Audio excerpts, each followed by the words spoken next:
여호와의 선하심을 맛보아 알지어다는 제목으로 새벽 말씀을 전하겠습니다. 시편 34편에는 다윗이 아비멜렉 앞에서 미친 채 하다가 쫓겨나서 지은 시라는 표제가 붙어 있습니다.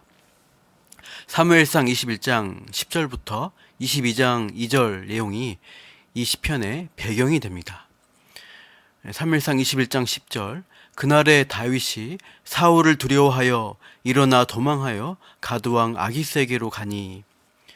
다윗이 사울을 얼마나 두려워했으면, 또 얼마나 위급했으면 원수지간인 블레셋의 왕에게로 도망갔겠습니까? 그러나 그것도 안전하지 않았습니다. 다윗을 알아본 블레셋의 신하들이 있었던 겁니다. 절체절명의 위기에 다윗은 미친 채 하고서 간신히 그곳에서 빠져나왔습니다. 그리고서 사무엘상 22장 1절 2절에 보면 아둘람 굴로 도망하고, 이 소식을 들은 다윗의 가족과 환난 당한 자, 빚진 자, 원통한 자들 400명이 다윗에게로 몰려 다윗은 그들의 지도자가 되었습니다. 그렇게 두렵고 위급한 상황들을 겪고 나서 다윗이 지은 시편이 본문 34편입니다. 그런 절체절명의 위기를 연달아 맞은 후라면 흔히 가슴을 쓸어내리며 도대체 왜 그렇게 힘들게 하시냐고 불평할 수가 있겠습니다마는, 다윗은 놀랍게도 1절에서 내가 하나님을 항상 송축하고 항상 주를 찬양하겠다는 확신으로 시작합니다. 2절에서는 하나님을 자랑하겠다고 하면서 3절, 다른 사람들과 함께 하나님의 광대하심을 찬양하며 그의 이름을 높이겠다고까지 합니다.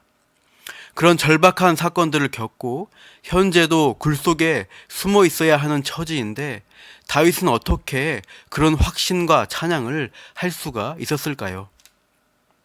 다윗은 그런 확신과 찬양의 근거를 4절 7절에서 제시합니다. 4절, 내가 여호와께 간구하매 내게 응답하시고 내 모든 두려움에서 나를 건지셨도다. 과거에 겪은 어려움 가운데 간구하고 기도했더니 하나님이 응답하셨고 모든 두려움에서 건져주셨다고 고백합니다. 과거의 경험에서 선하게 응답해 주신 하나님의 구원하심을 경험하고 배웠다는 겁니다. 그리고 이를 근거로 5절, 주를 앙망하는 자들에게 부끄러움을 당하지 않게 하실 미래의 확신을 노래하는 것입니다. 6절, 7절도 마찬가지입니다. 6절, 이 곤고한 자가 부르짖음에 여호와께서 들으시고 그 모든 환난에서 구원하셨도다. 공고할 때 부르짖었더니 하나님이 들으시고 모든 환난에서 구원하셨다는 과거의 경험을 근거로 7절, 여호와의 천사가 주를 경외하는 자를 둘러 진치고 그들을 건지시는도다. 하나님의 천사가 하나님을 경외한 자를 둘러 진치고 그들을 건지시리라는 앞으로 주실 구원의 은혜를 확신하는 결론을 도출해 냅니다. 그래서 다윗은 성도들에게 이런 도전으로 권면합니다. 8절 다 같이요. 너희는 여호와의 선하심을 맛보아 알지어다. 그에게 피하는 자는 복이 있도다. 다윗은 우리들에게 여호와의 선하심을 맛보아 알라고 도전합니다. 요즘 세상은 정보가 넘쳐나는 정보사회입니다. 인터넷, 스마트폰으로 검색하면 온갖 정보들을 찾아볼 수 있습니다. 그래서 맛있는 식당, 맛집, 유명한 관광지, 볼만한 축제, 전망 좋은 카페 등 이런 것을 사람들이 많이 찾아가죠. 기왕 먹을 거 맛있는 맛집을 가보자, 분위기 좋은 레스토랑이나 커피 향이 좋다는 그런 카페를 찾아가서 좋은 경험을 해보려고 하는 시대입니다. 좋은 맛과 멋을 찾아가는 시대이지만 오늘 시편에서 다윗은 가장 중요한 맛은 무엇이냐? 바로 하나님의 선하심을 맛보는 것이라고 제안하고 있습니다. 세상의 안락함과 부귀영화, 유명세가 인간에게 참다운 만족과 복을 주는 게 아니라는 겁니다. 피조된 인간이 맛보고 경험해야 할 최상의 만족과 복은 하나님 자신에게서 나온다는 것이죠. 하나님으로부터 채워지는 만족과 확신이 있다면 그 어떤 상황도 극복할 수 있다는 것을 알려줍니다. 하나님을 간절히 찾고 그래서 그분을 맛보고 알아가는 기쁨과 만족은 오히려 상하고 통회하는 자들에게 주어진다고 합니다. 밑에 18절이요. 여호와는 마음이 상한 자를 가까이 하시고 충심으로 통회하는 자를 구원하시던도다. 마음이 상한 자, 자신의 결핍과 약함을 아는 자는 어떻게 합니까?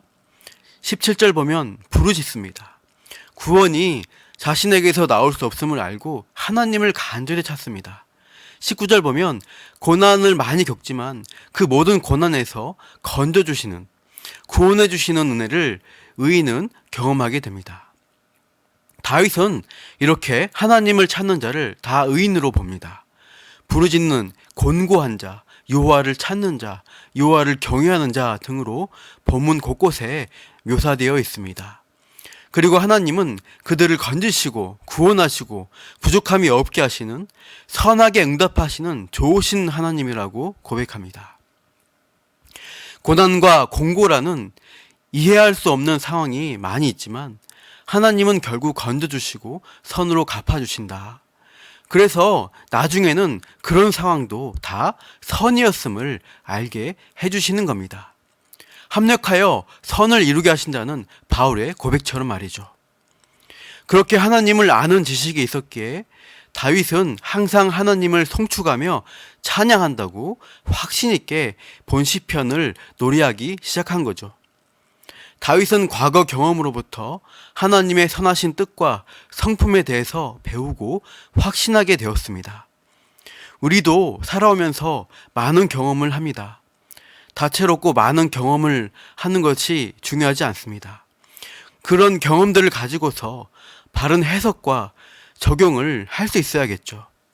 경험을 바르게 이해할 수 있는, 해석할 수 있는 기준은 하나님의 말씀에서 나오는 지식입니다. 하나님 말씀에 비추어서 내가 겪는 경험, 때론 고난과 역경이라고 할지라도 그게 선하신 하나님이 나를 만나주시고 성장시키시는 과정이라는 것을, 하나님을 맛보아 알게 하시려는 선하신 뜻임을 깨닫는다면 참으로 성공적인 신자의 삶이라고 할 수 있겠습니다. 오늘도 하나님의 선하심을 맛보아 알기 위해 애쓰시기 바랍니다.